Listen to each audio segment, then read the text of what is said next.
ಬಿಟ್ಟಿರಂಗಿಲ್ಲ, ಆ ಇಬ್ಬರು ಒಟ್ಟ ಬಿಟ್ಟಿರಂಗಿಲ್ಲ. ಗೊತ್ತಾಗ್ತ ನಿಮ್ಗೆ? ಇದನ್ನ ಹೇಳಿದ್ದು ನಾನಲ್ಲ, ಸ್ವತಃ 3000 ಜಗದ್ಗುರುಗಳ ಹೇಳಿದ್ರು. ಇದ ಊರ ಕಾರ್ಯಕ್ರಮದಾಗ ಹೇಳಿದ್ರು. ಮತ್ತೆ ಅದನ್ನು ಕೂಡ ಇದರಿಂದ ನಾವು ಇಬ್ರು ಕೂಡ ಬಂದಿದ್ವಿ. ಇವ್ರಿಗೆ ಎದರಾಗ ಹೊಂದಾಣಿಕೆ ಆಗೋದಿಲ್ಲ, ಮತ್ತೆ ಇಬ್ರು ಬಿಟ್ಟಿರದ ಇವರು ಅಂತೇಳಿ ಒಂದು ಮಾತನ್ನ ಹೇಳಿದ್ರು. ಈಗ ಒಂದು ತಂಟಕ್ಕೆ ನೀವು ಪುಣ್ಯಾತ್ಮ ಬಂದ ಮೇಲೆ ನಾನು ಬಿಟ್ಟಿರಾಕತ್ತಾರೆ. ಈಗ ಗೊತ್ತಾಗ್ತದೆ, ಸೇಗುಡಿಸಿ ಸ್ವಾಮಿಗಳು ಬಂದ ಮೇಲೆ ನಾನು ಬಿಟ್ಟಿರಾಕತ್ತಾರೆ. ಅವ್ರಿಗೆ ಯಾಕಂದ್ರೆ ಬಂತಪ್ಪ ಅನ್ಕೊಂಡೆ. ಯಾಕಂದ್ರೆ ನನ್ನ ಜಗ ಕಸ್ಕೊಳಕ್ ಬಂತಲ್ಲ ಅಂತೇಳಿ ನನಗೊಂಥರ ಸಂಕಟ ಆಗೈತಿ. ಆದ್ರೂ ಪರವಾಗಿಲ್ಲ ನೋಡ್ರಿ. ಬಹಳ ವಿಶೇಷ ಅಂತಂದ್ರೆ ಹತ್ತಿ ಗೊತ್ತದ ಬಂದಾಗ ಬಹಳ ಪ್ರೇಮ. ಅದಕ್ಕೆ ಹಂಗೆ ಮಾತಾಡಕತ್ತೀನಿ. ಮತ್ತೆ ನೀವು ತಂದು ತಿಳ್ಕೊಂಡ್ರಿ. ಅವ್ರ ಮ್ಯಾಲ ಬಹಳ ಪ್ರೇಮ. ಸಣ್ಣ ಹುಡುಗಿದ್ದಾಗಿದ್ದಾಗ ಎಲ್ಲ ಹಿಚ್ಚಿ ಬೆಳೆಸೀನಿ. ಅದ್ರ ಸಲುವಾಗಿ ಬಹಳ ಪ್ರೇಮಕ್ಕೆ ಮಾತು ಹೇಳಕತ್ತೀನಿ. ನಮಗೆ ಬಹಳ ಖುಷಿ ಐತಿ.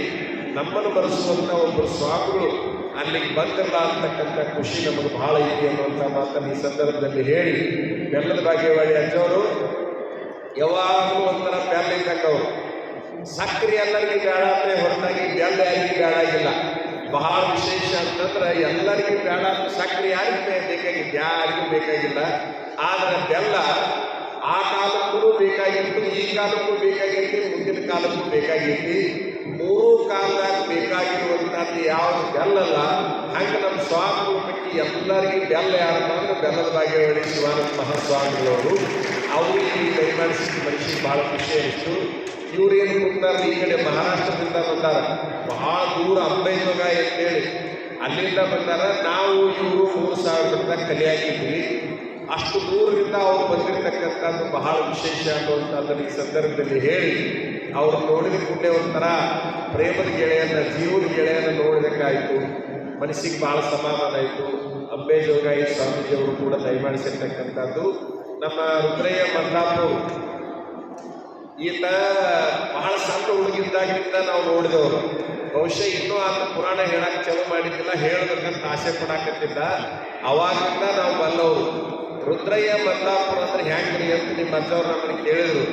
ನಾವು ಅವ್ರಿಗೆ ಹೇಳಿದ್ವಿ ಏನಪ್ಪ ಅಂತಂದ್ರೆ, ಸದ್ಯಕ್ಕೆ ಚಲೋ ಹೇಳುವಂಥ ಬೆರಳೆತ್ತಿ ಶಾಸ್ತ್ರಿಗಳಲ್ಲಿ ಅವರು ಒಬ್ಬರು ಪ್ರಮುಖರದಾರ, ಅವ್ರನ್ನ ಕಲಿಸಕ್ಕೆ ಅಡ್ಡಿ ಇಲ್ಲ ಅಂತ ಒಂದು ಮಾತನ್ನು ನಾವು ಕೂಡ ಫೋನಲ್ಲಿ ಮಾತಾಡಿದ್ವಿ. ರುದ್ರಯ್ಯ ಅಂತಂದ್ರೆ ಎಲ್ಲದಕ್ಕೂ ಕೂಡ ರುದ್ರಿದ್ದಂಗೆ ಒಂಥರ ಈ ಕಾರ್ಯಕ್ರಮದ ವಿಚಾರದೊಳಗೆ ಅದನ್ನೆಲ್ಲ ಮಾಡಿದ್ದು. ಈ ಹುಡುಗ ನೋಡಿದ್ರೆ ಮೈಯಾಗ ಕಂಡನೇ ಇಲ್ಲ. ಎಷ್ಟು ಹಾಡ್ತಾನಂದ್ರೆ ಎಷ್ಟು ಕಂಡಿದ್ದವರಿಗೂ ಹಾಡಕ್ಕೆ ಬರಂಗಿಲ್ಲ. ಅಷ್ಟಾಗುಂಡ ಅದು ಎರಡು ತಳ್ಳದ ಗಿರಾಕಿಗಳಿವು. ಬಾರಿಸೋದು ಹಾಡೋದು ಬಹಳ ಚಂದ ಬಾರಿಸ್ತಾರ, ಬಹಳ ಚಂದ ಹಾಡ್ತಾರ. ನಿಜವಾಗ್ಲೂ ಕೂಡ ಈ ಕಾರ್ಯಕ್ರಮ ಸರ್ವಾಂಗ ಸುಂದರವಾಗಿ ಸಾಯಿತು. ನಾವು ಸಮಯಕ್ಕೆ ಸರಿಯಾಗಿ ಬಂದಿದ್ರೆ ಕುರ್ಚೆ ಕೂಗ್ತಿದ್ವು. ಏನು ನಾವು ಸಮಯಕ್ಕೆ ಸರಿಯಾಗಿ ಎಲ್ಲರೂ ಬಂದಿದ್ವಿ ಅಂದ್ರೆ ಕುರ್ಚೆ ಕೂಗ್ತಿದ್ವು.